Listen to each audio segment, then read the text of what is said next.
وقت تک گھر کی جو خاتون ہوتی ہے، اس کو ماں کہہ لیجئے، اس کو ساس کہہ لیجئے، وہ سارے کام، ساری ذمہ داریاں نبھا رہی ہوتی ہے۔ بہو آتے ہی وہ سرنڈر کر دیتی ہے، اب کھانا بھی بہو پکائے گی، برتن بھی بہو دھوئے گی، اور گھر کی صفائی بھی بہو کرے گی، باقی کسی نے کام میں ہر گھر کی بات نہیں کر رہا، لیکن اکثر گھروں کے اندر یہ ہوتا ہے۔ جو عورت پہلے کام کر رہی تھی، اگر اسے ایک اور گھر کے اندر کوئی کام کرنے والی مل گئی تو ہونا یہ چاہیے تھا وہ کاموں کو تقسیم کر لے، ایک دوسرے کی مدد کرے اور بوجھ اٹھانے، ایک دوسرے کے بوجھ کو ہلکا کرتے تو اس سے محفوظ ہو سکے۔ جس کائنات کے نظام کو چلا رہا ہے، فرمایا لولا عبادی، اگر تمہارے پاس اللہ کی عبادت نہ ہو، اگر تمہارے پاس کلمہ لا الہ الا اللہ نہ ہو، تمہارے پاس اللہ کے نبی صلی اللہ علیہ وسلم کی سنت اور طریقے نہ ہو، تو تمہاری اللہ کے یہاں کوئی حیثیت نہیں۔ اس آیت کے اندر یہی بات ارشاد فرمائی کہ ہمارا ہر کام اللہ کے دین کے مطابق ہونا چاہیے، یہی مقصد ہے۔ وَالَّذِي خَلَقَ الْمَوْتَ وَالْحَيَاةَ لِيَبْلُوَكُمْ أَيُّكُمْ أَحْسَنُ عَمَلًا، کہ اللہ تعالیٰ نے زندگی کا اور موت کا نظام بنایا ہے تاکہ اللہ رب العزت آزمانا چاہتے ہیں کہ تم میں سے سب سے اچھا اور سب سے بہتر کون بن گیا۔ اچھے سے اچھا بننا ہے، بہتر سے بہتر بننا ہے، یہی ہر انسان کی، ہر مرد کی، ہر خاتون کی ذمہ داری ہے اس دنیاوی زندگی۔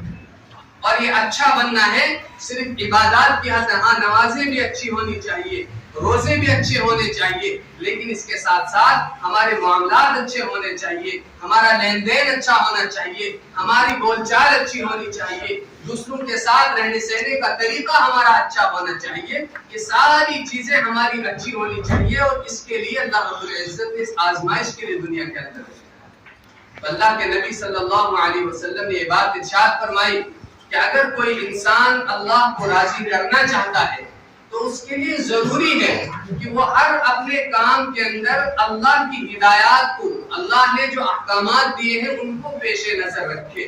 اِنَّا أَنزَلْنَا عَلَيْكَ الْكِتَابَ لِلنَّاسِ بِالْحَقِّ فَمَنِ اهْتَدَىٰ فَلِنَفْسِهِ، فرمایا یہ جو قرآن ہے، جو اللہ کی کتاب ہے، اللہ کی کتاب یہ اللہ کا ایک جز ہے، یہ اللہ کی مخلوق نہیں ہے۔ قرآن اللہ رب العزت کی ایسی نعمت انسانوں کے پاس ہے کہ دنیا کی کوئی نعمت اس کا مقابلہ بلکہ اس کے برابر ہی نہیں ہو سکتی۔ دنیا کی ساری نعمتیں اللہ کی مخلوق ہے۔ انسانوں کے پاس جتنی نعمتیں اللہ رب العزت نے دی ہیں، یہ ساری اللہ کی، مسجدیں بھی اللہ کی مخلوق ہے، فرشتے بھی اللہ کی مخلوق ہے، لیکن قرآن اللہ کی مخلوق نہیں ہے، یہ اللہ کا جز ہے۔ تو فرمایا یہ قرآن سب کے لیے ہدایت کا پیغام لے کر آیا ہے۔ وَنُنَزِّلُ مِنَ الْقُرْآنِ مَا هُوَ شِفَاءٌ وَرَحْمَةٌ لِّلْمُؤْمِنِينَ، کہ ہم اس قرآن کو نازل کرتے ہیں، یہ ایمان والوں کے لیے ہدایت ہے، یہ ایمان والوں کے لیے رحمت ہے، اور یہ ایمان والوں کی بیماریوں کے لیے شفا ہے، روحانی بیماریوں کی شفا ہے، جسمانی بیماریوں کی شفا ہے۔ وَلَا يَزِيدُ الظَّالِمِينَ إِلَّا خَسَارًا، لیکن قرآن کا ایک دوسرا پہلو بھی ہے۔ قرآن ہر انسان کی زندگی میں، میں اس لیے عرض کر رہا ہوں اور بار بار میں اس بات کو دہراتا ہوں، اس کی وجہ یہ ہے کہ قرآن جیسی نعمت انسانوں کے پاس دوسری کوئی چیز دنیا میں اللہ کی طرف سے اس کائنات کے اندر آدم علیہ السلام سے لے کر قیامت تک جو سب سے بڑی، سب سے اہم نعمتیں نازل کی گئی، اتاری گئی، وہ دو ہیں۔ ایک اللہ کے نبی صلی اللہ علیہ وسلم جو دنیا سے پردہ فرما گئے اور آپ کے قائم مقام، آپ کی سنتیں، آپ کے ارشادات، آپ کے طریقے ہمارے پاس موجود ہیں۔ اور دوسری جو سب سے بڑی اور دائمی نعمت ہے وہ قرآن کریم ہے۔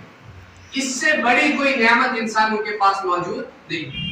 اس لیے اللہ تعالیٰ نے خود یہ بات ارشاد فرمائی کہ قرآن ایک جیتا جاگتا، انسانوں کو نظر نہیں آتا ہے لیکن قرآن اثر ڈالتا ہے انسانوں کی زندگی۔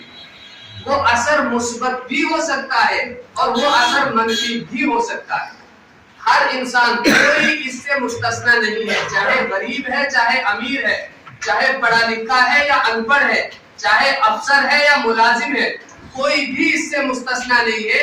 تمام انسانوں کی قرآن کریم کے اعتبار سے دو حالتیں ہیں۔ اللہ تعالیٰ نے اس کی طرف اشارات فرمائے ہیں، اللہ کے نبی صلی اللہ علیہ وسلم نے تصریح فرمائی ہے۔ قرآن ہر انسان کی زندگی میں یا مثبت اثر ڈالے گا، اچھا اثر ڈالے گا۔ اگر انسان قرآن کی آیتوں کو سن کر، قرآن کے احکامات اور پیغامات کو جان کر ان سے اللہ کی رحمت حاصل کرنا چاہتا ہے، ان سے صحیح اثر لیتا ہے، اس کے دل کے اندر اللہ کا ڈر پیدا ہوتا ہے۔ انما المؤمنون الذين اذا ذكر الله وجلت قلوبهم واذا تليت عليهم آياته زادتهم ایمانا۔ فرمایا کہ ایمان والے وہ ہوتے ہیں کہ جب ان کے سامنے اللہ کے جلال کا تذکرہ ہوتا ہے، اللہ کی بڑائی بیان کی جاتی ہے، وجلت قلوبهم، ان کے دلوں پر لرزہ طاری ہو جاتا ہے، اور جب قرآن کی آیتیں ان کو پڑھ کر سنائی جاتی ہیں ان کے ایمان کے اندر اضافہ ہوتا ہے۔ اگر یہ کیفیت کسی کی ہے تو وہ یہ سمجھ لے کہ اس کی زندگی میں اللہ کا قرآن مثبت اثر ڈال رہا ہے، اور قرآن کا یہ مثبت اثر ڈالنا انسانوں کے لیے دنیا کے اندر بھی کامیابی کا، نجات کا، امن اور سکون کا ذریعہ ہے، اور آخرت کے اندر بھی کامیابی کی اللہ رب العزت کی طرف سے اس پر تصدیق ہے۔ تو اگر قرآن مثبت اثر ڈال رہا ہے، انسان کی زندگی اس سے کسی نہ کسی درجے میں تبدیل ہو رہی ہے، انسان کے دل کے اندر اللہ کا خوف اور آخرت میں اللہ کے سامنے جواب دہی کا احساس پیدا ہو رہا ہے، تو یہ سمجھے کہ قرآن اس کے حق میں صحیح فیصلہ کر رہا ہے۔ اللہ تعالیٰ نے فرمایا فَمَنِ اهْتَدَىٰ فَإِنَّمَا يَهْتَدِي لِنَفْسِهِ، جو کوئی اس قرآن کے ذریعے سے راہ راست پر آ گیا، جس نے قرآن کے، آج تو ہزاروں اشکالات ہیں، بہانے ہمارے پاس بہت ہیں، فلاں تبلیغ والے نے یہ کیا، فلاں مولوی صاحب نے یہ کیا، فلاں امام صاحب یہ کرتا اس لیے ہم نماز نہیں پڑھتے۔ دو ٹوک الفاظ میں جواب ہے، قرآن امام صاحب کے لیے بھی ویسے احکام لایا ہے جیسے مقتدی کے لیے لایا ہے۔ شلوار قمیض پہننے والے اور داڑھی رکھنے والے کے لیے بھی وہی اللہ کے نبی صلی اللہ علیہ وسلم نمونہ اور آئیڈیل ہیں، اور پینٹ شرٹ پہننے والے اور داڑھی مونڈنے والے کے لیے بھی نمونہ اللہ کے رسول ہیں۔ کسی انسان کی غلطی، اگر کوئی تبلیغ والا غلطی کرتا ہے، اگر کوئی امام صاحب غلطی کرتے ہیں، میں اس کو ڈیفینڈ نہیں کرتا، میں غلطی کروں تو بھی مجرم ہوں، کوئی دوسرا غلطی کرے وہ بھی مجرم ہے، لیکن نمونہ اللہ رب العزت نے صرف اللہ کے نبی کو بنایا ہے۔ کوئی امام صاحب، کوئی مولوی صاحب، کوئی تبلیغی صاحب کسی کا نمونہ نہیں بن سکتے ہیں۔ کوئی 1000 مرتبہ غلطی کرے، کوئی 1000 مرتبہ غلطی کرے، لیکن اس کی وجہ سے میری قبر کا عذاب مجھ سے کم نہیں ہو سکتا ہے، مجھے اپنے سوالات سے چھٹکارا نہیں مل سکتا ہے۔ یہ جو شیطان بہانے ہیلے سکھاتا ہے کہ فلاں آدمی نے یہ کیا اس لیے میں مسجد میں نہیں جاتا، اس کے کرنے سے آپ کی قبر کا عذاب کم نہیں ہو سکتا ہے۔ اس کے کرنے کی وجہ سے آپ پر اللہ رب العزت نے جو ذمہ داری ڈالی ہے وہ ختم نہیں ہو سکتی ہے۔ اللہ کے نبی ہر انسان کے لیے اللہ تعالیٰ نے فرمایا انی بعثت لأتمم مکارم الاخلاق انی رسول اللہ الیکم جمیعا، میں تمام انسانوں کے لیے برابر نبی بنا کر بھیجا گیا۔ لقد کان لکم فی رسول اللہ اسوۃ حسنہ، ہر انسان کا اسوہ، ہر انسان کے لیے آئیڈیل اور نمونہ اللہ کے نبی کو بنایا گیا ہے۔ اس لیے کسی کی طرف انگلی کرنے سے پہلے اپنے گریبان میں جھانکنا ہوگا۔ کوئی غلطی کرتا ہے 1000 بار وہ غلطی کرے، اس کے غلطی کرنے سے نہ اسلام کے اندر کوئی کمی آ سکتی ہے، نہ ایمان کے اندر کوئی کمی آ سکتی ہے، نہ میری ذات کے اوپر اللہ کی طرف سے جو ذمہ داری ان ذمہ داری کے اندر کوئی کمی آ سکتی ہے۔ کوئی کچھ کرتا رہے، لیکن مجھے اپنے آپ کو دیکھنا ہے کہ میرے اوپر اللہ رب العزت نے کیا ذمہ داری ہے۔ تو فرمایا اس قرآن کے ذریعے سے فَمَنِ اهْتَدَىٰ فَلِنَفْسِهِ، جو ہدایت پاتا ہے، جو صحیح راستے پر آتا ہے، چاہے وہ کسی اعتبار سے ہو، فرمایا اس کی یہ ہدایت کا راستہ اور اس کا یہ صحیح راستے پر آنا اسی کو فائدہ پہنچائے گا۔ وَمَنْ ضَلَّ فَإِنَّمَا يَضِلُّ عَلَيْهَا، اور جو اس قرآن کے ذریعے سے یا اس قرآن کی مثال کے ذریعے سے گمراہ ہوتا ہے، اس کا وبال بھی اسی کے خلاف ہے۔ تو یہ بات تو قرآن کریم کی آیت بتاتی ہے کہ قرآن کے ذریعے سے کچھ لوگ ہدایت پر آتے ہیں اور کچھ لوگ گمراہ ہو جاتے ہیں۔ جو شیطان کے سکھائے ہوئے ہیلوں اور بہانوں پر چلنا چاہتے ہیں، جو ہیلے اور بہانے تراشتے ہیں نمازوں سے بچنے کے لیے اور اللہ کے دین کے لیے قربانی سے بچنے کے لیے جو بہانے بازی کرتے ہیں، اللہ تعالیٰ فرماتے ہیں حقیقت میں قرآن ان کی زندگی پر منفی اثر ڈال رہا ہے۔ منفی اثر ڈالنے کا مطلب یہ ہے کہ قرآن ان کو اللہ کے رحمت اور ہدایت اور شفا سے دور لے کر جا رہا ہے۔ اللہ کے نبی صلی اللہ علیہ وسلم نے فرمایا القرآن شافع مشفع، قرآن ایسا سفارشی ہے جس کی سفارش قیامت کے دن قبول کی جائے گی۔ ماہر مصدق، یہ ایسا گواہ ہے جس کی گواہی قیامت کے دن تسلیم کی جائے گی۔ من جعلہ امامہ ساق الی الجنہ، جو اس قرآن کو اپنے سامنے رکھے، جو اس قرآن کو اپنا رہبر بنائے، جو قرآن کے بتائے ہوئے احکامات پر زندگی گزارے، یہ اس کو جنت کی طرف لے کر جائے گا، بلکہ جنت کے اندر پہنچائے گا۔ ومن جعلہ وراءہ ساق الی النار، اور جو اس قرآن کو پس پشت ڈال دے، جو اپنی نفسانی خواہشات پر چلتا ہے، جو شیطان کے بتائے ہوئے راستوں پر چلتا ہے، جو عبادت تک قرآن کو عبادت تک محدود سمجھتا ہے۔ مسجد کے اندر تو قرآن کی مانیں گے، لیکن چونکہ دفتر کے اندر تو ہمیں رشوت لینی ہے، ہمیں سود کھانا ہے، ہمیں دوسرے ایسے جرائم کرنے ہیں جن سے شریعت روکتی ہے، اس لیے مسجد کے دروازے سے باہر ہم کہیں اور سے لے کر آئیں گے، تو اللہ تعالیٰ فرماتے ہیں کہ قرآن ان کو گھسیٹ گھسیٹ کر ہاں کر جہنم کے اندر لے جائے گا۔ وَنُنَزِّلُ مِنَ الْقُرْآنِ مَا هُوَ شِفَاءٌ وَرَحْمَةٌ لِّلْمُؤْمِنِينَ، اللہ تعالیٰ نے خود یہ بات ارشاد فرمائی، ہم اس قرآن کو نازل کرتے ہیں اور اس کے اندر ایمان والوں کے لیے شفا ہے، اس کے اندر ایمان والوں کے لیے ہدایت ہے، اس کے اندر ایمان والوں کے لیے رحمت ہے، لیکن وَلَا يَزِيدُ الظَّالِمِينَ إِلَّا خَسَارًا، جو ظالم ہیں، جو مجرم ہیں، جو طاغوت ہیں، جو شیطانوں کے ساتھی بننا چاہتے ہیں، ان کی بربادی اور تباہی کے اندر یہ قرآن اضافہ کرتا چلا جاتا ہے، کہ ان کی تباہی کے اندر قرآن اضافہ کرے گا۔ اس لیے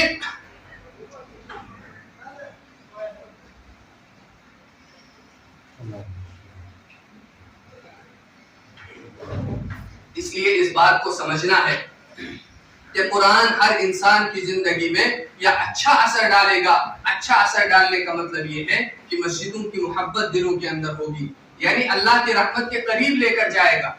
مسجد اللہ کی رحمت کا ذریعہ ہے، قرآن کی تلاوت اللہ کی رحمت کا ذریعہ ہے، نماز کا پڑھنا اللہ کی رحمت کا ذریعہ ہے، ذکر و اذکار کا کرنا اللہ کی رحمت کا ذریعہ ہے، دین کے کاموں میں آگے رہنا یہ اللہ کی رحمت کا ذریعہ ہے۔ تو ان چیزوں کے ساتھ انسان کو محبت ہوگی، ان کے ساتھ انس ہوگا، نمازوں کے لیے جانے کا انسان کو دل کرے گا، مسجدوں کے اندر بیٹھنے میں انسان کو سکون ملے گا، گویا کہ قرآن آپ کی زندگی پر مثبت اثر ڈال رہا ہے۔ اگر مسجدوں کی وحشت ہے، اذان کی آواز کانوں میں پڑتے ہی اور پیشانی پر بل آ جاتے ہیں، اگر تلاوت کرنے کو دل نہیں چاہتا ہے، نماز میں امام صاحب لمبی سورت کیا پڑھ لے، ہمارا دل اکتاہٹ کا شکار ہو جاتا ہے، مسجد میں بیٹھنے کو ہمیں ایسا محسوس ہوتا ہے کہ پانی کو مچھلی سے باہر پھینک دیا ہے، تو گویا کہ قرآن کے منفی اثرات ہماری زندگی پر پڑ رہے ہیں، اور یہ اس بات کا پیش خیمہ ہے کہ ہماری موت اچھی حالت میں نہیں ہو سکتی، ہمارے لیے قبر کے اندر اچھے حالات نہیں ہوں گے، عذاب تیار ہوگا۔ اس لیے ان چیزوں کو اپنے آپ سے دور کرنے کی ضرورت ہے، ہمیں قرآن سے سبق لینے کی ضرورت ہے، اپنے معاشرے کو دیکھنا ہے، اپنے حالات کو دیکھنا ہے۔ میں نے جو بات عرض کی تھی کہ اسلام جو ہے، دین جو ہے، دو چیزوں کا نام ہے۔ آج ہم چاہتے ہیں کہ دین کو خوب سمجھیں اور دوسروں کو سمجھائیں، لیکن نہ خود دین پر عمل کریں نہ دوسروں کو عمل کرائیں۔ تو اصل جو مسئلہ ہے وہ دین پر عمل کرنے کا ہے کہ ہمیں خود دین کے اوپر کھڑا ہونا ہے۔ کوئی کیا کرتا ہے ہمیں اس کی اس بحث میں نہیں پڑنا ہے، کوئی کسی سے غلطیاں ہوتی ہیں، کسی سے گناہ ہوتے ہیں، ہمیں اللہ رب العزت نے کسی کا نگران بنا کر نہیں بھیجا ہے، بلکہ یہ بات ارشاد فرمائیں بل الانسان علی نفسه بصیرہ، ہر انسان کو اللہ نے اپنی ذات کا نگراں بنایا ہے۔ ہمیں اپنے آپ کو دیکھنا ہے کہ ہمیں بھی اللہ کے سامنے جانا ہے، ہمیں بھی اپنی زندگی کا حساب دینا ہے۔ ایک دن آئے گا ان یوم الفصل کان میقاتهم اجمعین، جس دن اللہ رب العزت تمام انسانوں کو جمع کریں گے۔ یوم تبلی السرائر، جس دن رازوں سے پردے اٹھائے جائیں گے، اس دن کیا ہوگا؟ کل من علیہا فان ویبقى وجہ ربک ذو الجلال والاکرام، جس دن نہ ہماری نوکری رہے گی، نہ ہمارے مکان رہیں گے، نہ ہماری دکانیں اور گاڑیاں رہیں گی، نہ ہماری چودراہٹ رہے گی، بلکہ حلق عنی سلطانیہ، اس دن سب کی چودراہٹ ختم ہو جائے گی، بادشاہتیں ختم ہو جائیں گی، ایک بادشاہ ہوگا، کون ہوگا؟ لمن الملک اليوم للہ الواحد القہار، وہ ایک بادشاہ جس دن ہوگا، اس دن مجھے بھی اللہ کے سامنے جانا ہے، مجھے کیا جواب پیش کرنا؟ تو اس کے لیے سب سے پہلی جو چیز ہے کہ ہمیں اپنی زندگیوں کو سنوارنا ہے۔ آج جتنی مشکلات ہماری زندگی کے اندر ہیں، ان سب کا پیش خیمہ یہ ہے، اللہ تعالیٰ نے اس بات کو ارشاد فرمایا افتؤمنون ببعض الکتاب وتکفرون ببعض فما جزاء من يفعل ذلك منكم الا خزي في الحياة الدنيا ويوم القيامة يردون الى اشد العذاب۔ اللہ تعالیٰ نے بنی اسرائیل کو مخاطب کر کے فرمایا اور سبق اس امت کو دیا کہ اگر تم اللہ کی شریعت کے آدھے حصے پر عمل کرو گے اور آدھے کو چھوڑ دو گے، جو تمہیں اچھا لگے گا اس پر عمل کرو گے، جو تمہاری خواہشات سے ٹکرائے گا، اللہ کا جو حکم تمہاری نفسانی خواہشات سے ٹکرائے گا، تمہاری دنیاوی ضروریات کے اوپر اگر زد پڑے گی تو تم اللہ کے اس حکم کو دور پھینک دو گے، تم اس حکم کو چھوڑ دو گے، تو اس کا عذاب یہ ہوگا کہ دنیا کے اندر اللہ رب العزت تمہیں ہر اعتبار سے ذلیل کر دے گا۔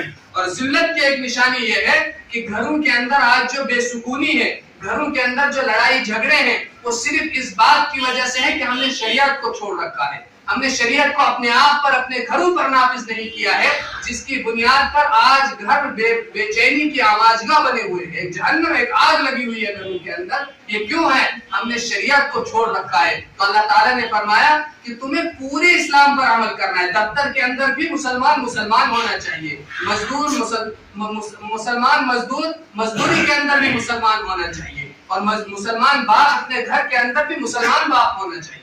اگر ہم بھی وہی کام کرتے ہیں جو ایک غیر کرتا ہے کہ اپنے بچوں کے لیے کپڑے اچھے ہونے چاہیے، سردی گرمی کا انتظام ہونا چاہیے، کھانے اچھے ہونے چاہیے، تو ہر ایک کر رہا ہے، پھر میرے ساتھ جو مسلمان کا لفظ لگا ہوا ہے اس کی ذمہ داریاں کہاں جائیں گی؟ مجھے یہ سمجھنا ہے کہ میں مسلمان باپ ہوں، میں مسلمان شوہر ہوں، میں مسلمان بیٹا ہوں، میں مسلمان بہو ہوں۔ یہ ہمیں سمجھنا ہے اس مسلمان کے لگنے کی وجہ سے جو ذمہ داریاں ہیں وہ پوری ہو رہی ہیں یا نہیں ہو رہی۔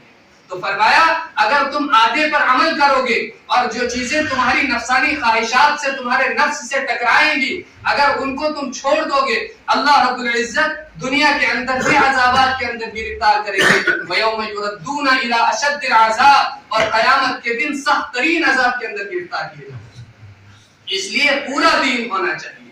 اللہ کے نبی صلی اللہ علیہ وسلم پر جب پہلی وحی نازل ہوتی ہے، اس کے متعلق تو بہت ساری آیتیں ہیں لیکن وقت کم ہے، مجھے بات کو سمیٹنا ہے۔ اللہ کے نبی صلی اللہ علیہ وسلم پر جب پہلی وحی نازل ہوتی ہے تو اللہ کے نبی صلی اللہ علیہ وسلم گھبرا کر گھر تشریف لائے۔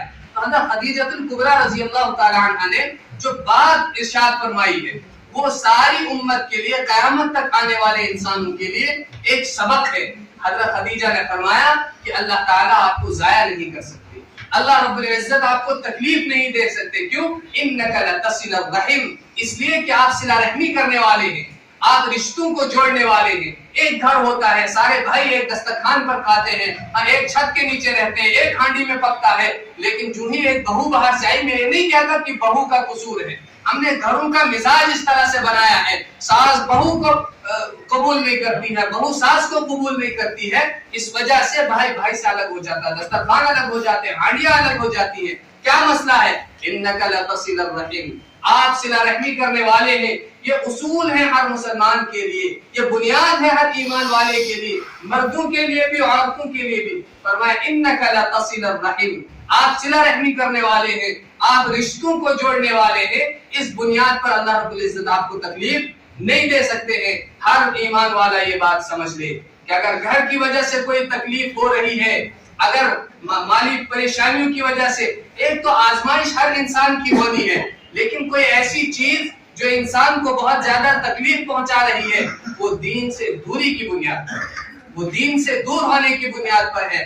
وَتَحْمِلُ الْكَلَّ، اور آپ دوسروں کا بوجھ اٹھانے والے۔ آج بیٹا باپ کے بوجھ کو اٹھانے کے لیے تیار ہے۔ آج جو ہمارے گھروں کا سسٹم بنا ہوا ہے وہ عجیب طرح کا ہے۔ اس وقت تک گھر کی جو خاتون ہوتی ہے، اس کو ماں کہہ لیجئے، اس کو ساس کہہ لیجئے، وہ سارے کام، ساری ذمہ داریاں نبھا رہی ہوتی ہے۔ بہو آتے ہی وہ سرنڈر کر دیتی ہے، اب کھانا بھی بہو پکائے گی، برتن بھی بہو دھوئے گی، اور گھر کی صفائی بھی بہو کرے گی، باقی کسی نے کام میں، ہر گھر کی بات نہیں کر رہا لیکن اکثر گھروں کے اندر یہ ہوتا ہے۔ جو عورت پہلے کام کر رہی تھی، اگر اسے ایک اور گھر کے اندر کوئی کام کرنے والی مل گئی تو ہونا یہ چاہیے تھا وہ کاموں کو تقسیم کر لے، ایک دوسرے کی مدد کرے اور بوجھ اٹھانے، ایک دوسرے کے بوجھ کو ہلکا کرتے، تو اس سے محبتیں بڑھتی کہ ختم ہوتی، اس سے نفرتیں ختم ہو جاتی، گھروں کی آگ ختم ہو جاتی اور گھر کے اندر محبتیں بڑھ جاتی۔ اور پھر اکثر گھروں کے اندر یہ ہوتا ہے کہ جو نندیں ہوتی ہیں، یعنی جس گھر کے اندر بہو آئی ہے، اس گھر کی لڑکیاں جن کی شادی کہیں اور ہو چکی ہے، جب وہ آتی ہیں تو اب ان کے بچوں کا کام، ان کے لیے کھانا پکانے کی ذمہ داری، یہ سارے کون کرے گی؟ گھر کی بہو کرے گی۔ اگر یہی لڑکی اپنے گھر میں سارے کام کرتی ہے، جب یہ میکے آتی ہے تو اس کو چاہیے کہ اپنے بھابھی کا ہاتھ بٹائے، اس کے ساتھ کاموں کے اندر شریک ہو، تو پھر جب یہ آنے کا سوچے گی یا فون کرے گی کہ مجھے آنا ہے، تو یہاں خوشی ہوگی کہ غصہ ہوگا؟ یہاں خوشی ہوگی۔ تو یہ سارے رہنما اصول ہیں اللہ کے نبی صلی اللہ علیہ وسلم۔ ہم آج سیرت کو مناتے ہیں، ہم جلسے کرتے ہیں، جلوس کرتے ہیں، اللہ کے نبی صلی اللہ علیہ وسلم کی سیرت کو بیان کرتے ہیں۔ یہ بیان کرنا منانا ہے، اصل جو ذمہ داری ہے وہ سیرت کو اپنانا ہے۔ اللہ کے نبی صلی اللہ علیہ وسلم نے گھر چلانے کے طریقے بھی، میں اس پر تو 2 گھنٹے بات کر سکتا ہوں، ابھی وہ باتیں اور آگے، لیکن وقت کم ہے کہ اللہ کے نبی صلی اللہ علیہ وسلم نے گھر کیسے چلانا ہے، ایک آدمی کو ماں باپ کے ساتھ کیسے رہنا ہے، بیوی کے ساتھ کیسے رہنا ہے۔ ہمارے ان علاقوں کے اندر دیکھو، عورتوں سے جانوروں کی طرح کام لیا جاتا ہے۔ خدا کی قسم یہ ایک ظلم ہی قیامت کے دن جہنم میں پہنچانے کے لیے کافی ہے۔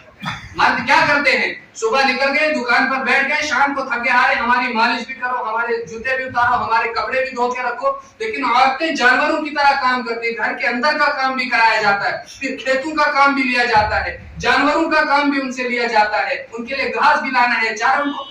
اگر بیمار بھی عورت ہو جائے تب بھی اس کو کام کرنا ہے، اس کے بچے ہیں ان کو کون سنبھالے گا، گھر میں کھانا کون پکائے گا؟ اگر ایک ہی عورت گھر کے اندر ہے تو یہ ہماری ذمہ داری ہے۔ اللہ کے نبی نے فرمایا تحمل الکل، اللہ کے نبی دوسروں کے بوجھ کو ہلکا کرتے تھے۔ اپنی مستورات کے ساتھ ہاتھ بٹائیے، ان کا کھانا پکائیے، اس میں کوئی حرج نہیں ہے۔ خدا کی قسم یہ اللہ کے نبی کی سنت ہے۔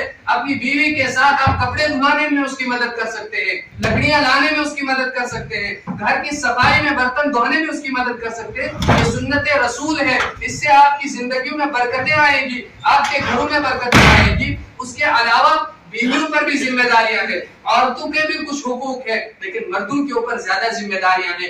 آج جس طرح سے کام ہمارے علاقوں میں لیا جاتا ہے، بعض اوقات ایسا معلوم ہوتا ہے کہ یہ ظلم ہے۔ بہت ساری ایسی چیزیں ہیں، ان میں جانا نہیں چاہتا تفصیل کے اندر، لیکن اگر ہم شریعت کا مطالعہ کریں گے، اگر اللہ کے نبی صلی اللہ علیہ وسلم کی سیرت کا ہم مطالعہ کریں گے، تو یہ چیز ہمیں دکھائی دے گی کہ ہمیں کس حد تک جانا ہے، کیا حدود ہمارے لیے متعین کی گئی ہیں۔ جب ہم شریعت سے دور ہو گئے تو پھر ہمارا گھروں کا جو دینی معاشرہ تھا اور ہمارے گھروں کا جو ماحول تھا وہ بھی ختم ہو گیا، اور گھروں کا سکون بھی اس کے ساتھ ختم ہو گیا۔ تو اگر ہم چاہتے ہیں کہ حقیقی سکون ہمارے گھروں کے اندر ہو، گھر کے اندر داخل ہی ہوتے ہی انسان کو عجیب اطمینان محسوس ہو، تو اس کے لیے اپنے گھر کے اندر دین کو زندہ کرنا پڑے گا، سنتوں کو زندہ کرنا پڑے گا۔ صرف یہ نہیں کہ جو ہماری مستورات ہیں ان کو باہر نکلتے ہوئے بڑا سا برقع پہنا دیا یا بڑی سی چادر پہنا دی، یہ صرف شریعت نہیں ہے۔ جو باتیں میں عرض کرتا ہوں بہت گہرائی کی حامل ہے، آپ ان پر غور کیجئے گا تنہائی میں۔ اس کے علاوہ اور بہت ساری باتیں ہیں جو میں منبر سے بیان نہیں کر سکتا، کچھ خصوصی باتیں ہوتی ہیں